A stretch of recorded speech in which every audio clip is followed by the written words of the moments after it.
College track and field will never be the same again. And no, this is not clickbait. I am not exaggerating. While the rest of the world was preparing for the Olympics, the NCAA decided to change some rules. And those rule changes are so significant that everything we thought we knew about college sports, especially college track and field, is about to change. The warning signs were there for a long time. First we had the transfer portal. Then NIL deals became a thing in college athletics. And after that, conference realignment hit like we've never seen before. Because there used to be a Power 5, and I guess it's now the Power 4, because the Pac-12 is officially dead. And if you add to that a string of lawsuits that the NCAA is settling for $2.7 billion, well, something had to change, and now we know what those changes actually are. You've probably heard by now that the NCAA is finally going to allow revenue sharing with college athletes. You've also probably heard that they're changing the scholarship structure, that there will suddenly be a whole bunch more Division I scholarships available for every single sport. Those stories are technically true, but they're really not giving you all of the facts. They're actually leaving so much out that you might as well just call it a lie. And I'm willing to bet whatever stories you've seen are focusing on college football. They might mention basketball a little bit, but like I said, a little bit. The only time you might see track and field mentioned, probably not on TV, but maybe in an article, because trust me, I read a bunch of them. They ain't even gonna call it by name. They're just gonna refer to it as the non-revenue generating sports, or better yet, the Olympic sports. Track and field is lumped in with all of them. So until ESPN and all their friends in the media can even be bothered to mention track and field by name, I guess you're stuck with me. And I decided to wait a long time before making this video, because I really wanted to make sure that I understood what was happening before I started speaking on it. I've actually released a full-length article on my website, scarecruiting.com, where I go very in-depth about what all of this is gonna mean. I don't have time to talk about all of it. I'm just gonna give you the bullet points here. And I am also aware that whatever I'm about to say is likely going to upset some people, and I'm willing to accept the consequences. So let's have a real conversation, a brutally honest one, about the future of college track and field at the Division I level. Because if that is your sport of choice, there's going to be very little good that comes from these rule changes. In fact, most of the consequences are going to be bad. And some of it is going to get pretty ugly. There's a whole bunch that I could say about what the old Division I rules actually were and how they affected track and field. And I could also choose to spend most of my time on what the new rule changes actually are. But I'm not going to do that. Instead, I'm going to focus most of my time on what the changes actually mean. And as far as the changes themselves, I'm just going to give you the quick version. Up until now, Division I track and field has been what the NCAA considers to be an equivalency sport. They funded 12.6 scholarships for men's track and field programs, and 18 scholarships in total for women's D1 programs. But keep in mind, any legitimate D1 team that actually plans on winning anything is going to have a roster of 40 or maybe even 50 or 60 athletes. Revenue share was not a thing for any college athletes, and the only track athletes who had legitimate NIL deals likely didn't have them because of their performance on the track anyway. Simply put, college track and field doesn't make a profit. It's never made a profit. That's not why we have it. And as a result, most schools across the nation do not even use all of the maximum scholarships for their team. I'm not saying any names, but I know for a fact that there are Division I programs ranked inside of the top 25 of the nation that don't spend up to the maximum allowable limit, at least in the old system. So if you've ever wondered why getting a college track and field scholarship is pretty hard to do, now you know why. Because there's really not that many to go get. As far as the new rule changes go, you do need to know why they're happening. Because the NCAA got sued by schools who were members of what used to be the Power 5 conferences. Without getting into the details, because ain't nobody got time for that, all you need to know is that the $2.7 billion that's being used to settle all of those cases is going to athletes who are from those conferences. Remember, we have 30 plus Division I conferences out there. It only takes a little bit of logic to figure out that the rule changes are in favor of those conferences. And the only reason we refer to them as power conferences has nothing to do with track and field and everything to do with college football. I don't know how to say this part without it coming out harsh, so I'm gonna just come out and say it. Every single rule change that's about to happen is primarily there to prioritize college football at those specific schools. to a lesser degree basketball, but mostly football, in order to give those schools as much freedom as they could to do whatever they want with their budgets. And we all kinda know where that money is supposed to go. It ain't to all the athletes. They decided not to regulate scholarships anymore. They didn't necessarily raise scholarship limits. What they were saying is, do whatever you want with the scholarships. You just can't go over a specific number of athletes on the team anymore. So basically, the new D1 model is going to allow schools to give as much scholarship dollars as they want to any athlete on the team, at least till the roster is full. But the number one thing about these rule changes that nobody seems to be talking about is that Division I schools will have to opt in to the new system. In other words, you can choose to opt out, and this is where things get very interesting for the sport of college track and field, because in the new NCAA, we're going to have schools that opt in to this D1 model, and other D1 schools that opt out. So the real question is, how is all this going to work? And what does it mean for you as a recruit? But if you're new here, I want to say thank you for even making it this far into the video. And I'm Coach Rob, the founder of SCArecruiting.com, where I rank the best track and field recruits across the entire nation. And if anything that I say actually connects with you, it is always greatly appreciated if you would please like and subscribe. But if I don't, just let me know in the comment section, because I try to read them all. If you search for articles about this topic, you're not going to get a lot of concrete answers. And the reason is because nobody really knows what the future of college sports is going to be. I recognize that I am just one man with an opinion, but I also have a very informed one. And considering I saw this freight train coming a long time ago, and I've got the receipts to prove it, this time I feel pretty confident, projecting out what I think's about to happen. And once again, I don't know how to say this part without it coming out harsh, so I'm just gonna come out and say it. Division I sports as you knew it has been blown up. It doesn't exist anymore. Up until the 2024 season, we had Division III where they didn't give out scholarships, and Division II where they gave out some. But everybody knew Division I was the highest form of college athletics, and that applied to track and field. But now that schools will be opting in and opting out of a Division I system, it's basically going to create two halves to Division I. And if that sounds familiar, it's because they already did it in the past for college football. Today we have Division I FBS and we have Division I FCS level football. But they used to call those levels Division I-A and Division I AA. I guess they changed the name because they felt calling the second level AA was kinda disrespectful. But everybody knew that wasn't the real highest level. The old Division I AA schools, now called FCS, do not play in the same championship structure against Division I FBS programs. It's because they don't have the same resources. They have a whole different scholarship model. That means they are effectively two different divisions. The only reason we still use the word D1 on both was because the rest of the athletics department was not separated that way.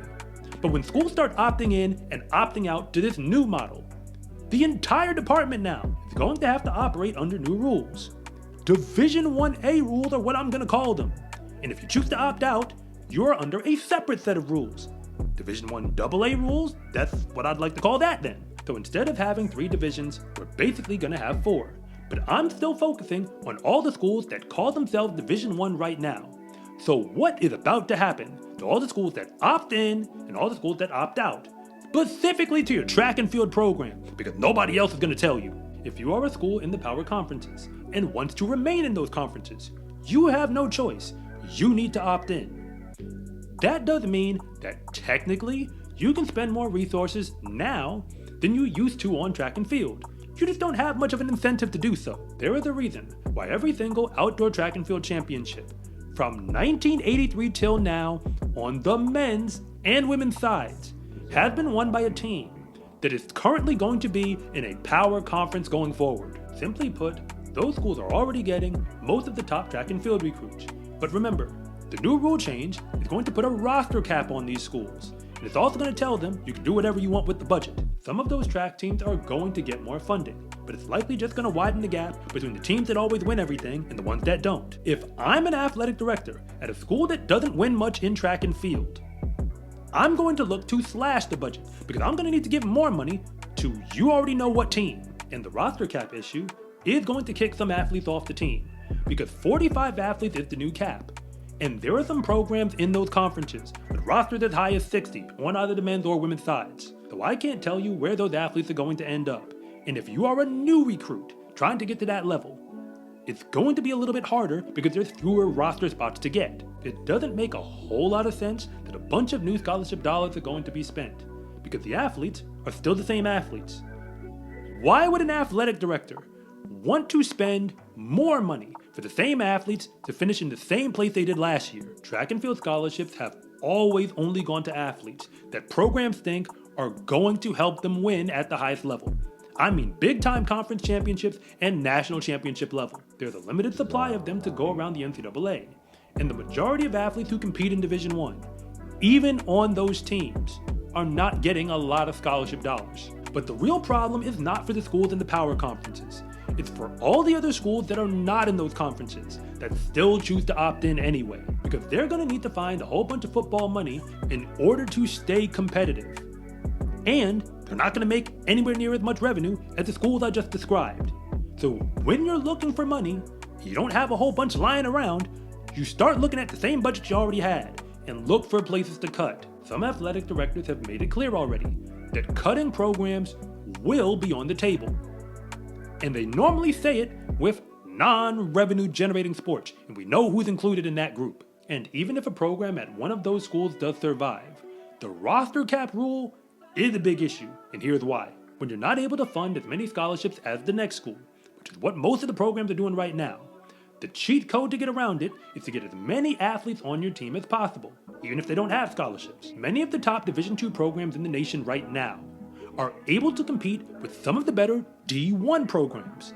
But that's because they have a roster that might be 60, 70, or even 80 or 90 athletes deep. The more bodies you recruit and the more athletes you train, the better your chances of actually getting one of those athletes to become a national caliber performer. All the track programs that survive, and I say it that way for a reason, are going to struggle way more than they do now to be competitive. I said I would be honest with you, so here it is. Any school who opts in to what I call the new D1A model without the backing of a power conference is doing so at their own risk. I mean their own financial risk. They would much rather cut track and field if they really felt it gave them a much better chance at survival. And when it comes to all the schools that choose to opt out, I first have to clarify just how many schools that actually is. We have about 130 FCS football programs right now. They're all gonna have to opt out because they can't play football at the higher level. And we also have a whole bunch of schools who don't play college football at all. So I'm just gonna go out on a limb here and assume that the majority of them, if not all of them, are opting out as well. So all of these programs are going to be what I referred to, Division I AA going forward, the second rate of D1. The NCAA might eventually come up with a new name for it. It might not be what I just said, but you're gonna eventually figure out they're not on the same level. It is unclear how the lack of scholarship regulation will affect these schools directly. But almost every school I'm describing, as far as track and field is concerned, is already underfunded. They don't give the maximum allowable scholarship limit to their team. They won't be sharing any revenue. So any athlete who has a chance to go to a school that does is probably going to do it, even in track and field. But they also won't have roster caps, so all the athletes who get pushed out of that level and still want to be in D1 are probably going to end up here. All of these schools already were struggling to compete at a national level. But however hard it used to be, it's going to be even harder if they're still expected to compete with the Division I A-level programs. I'm not sure if the NCAA will eventually give those schools their own championship meet or not, but I do have to point out something that most people aren't even mentioning. The bottom half of D1 and the top half of Division II are almost indistinguishable in most sports, and track and field is no exception. So the real question is, why should these schools even be called Division I anymore to begin with? It made sense during the old system, but in this new one, what is the point? They won't be sharing revenue, they won't be giving out the same amount of scholarships, they won't even have roster caps.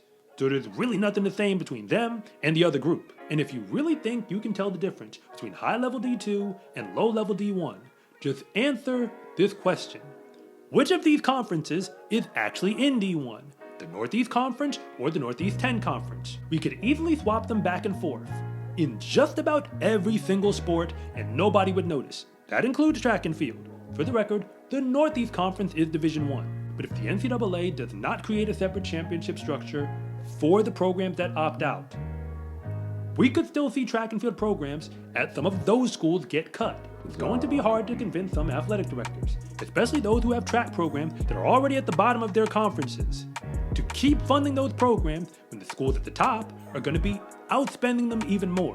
I can just take the money from the program that's losing and clearly has no shot of ever making much revenue and give it to a program that might do at least one of those things. So to be real with you, the NCAA's new rule changes didn't have much of anything to do with track and field. They actually put the sport more at risk than anything else. In the future, it does look like the new D1 model is going to look a whole lot like the old one, with Division 1A and Division 1AA levels. But this time, it isn't just about football. It's going to happen to every single sport, even amongst the schools who do opt in. Some of them are going to be looking for every available dollar they can find to help one of their teams stay competitive, and you know which one it is. And if we don't let the schools that opt in compete in a separate championship from the ones that opt out, all the races that we watch in D1 are going to get even more predictable. And if you are a track and field recruit who wants to go D1, it is now more important than ever that you be clear exactly what type of D1 you're talking about. Because the schools who share revenue with anyone, even if it isn't really the track and field team, are going to be even more picky about who they let get into their uniform to begin with. And you can send me your information if you think you deserve to get ranked as a high school or junior college level recruit. And if you think you need help getting recruited for Division I track and field, you are probably right. So if you use the promo code YouTube in all capital letters, you can get a serious discount when you work with me online to help you get college offers. And if nothing else, and you just really want to see more content like this, then remember, it is always greatly appreciated if you would please like and subscribe.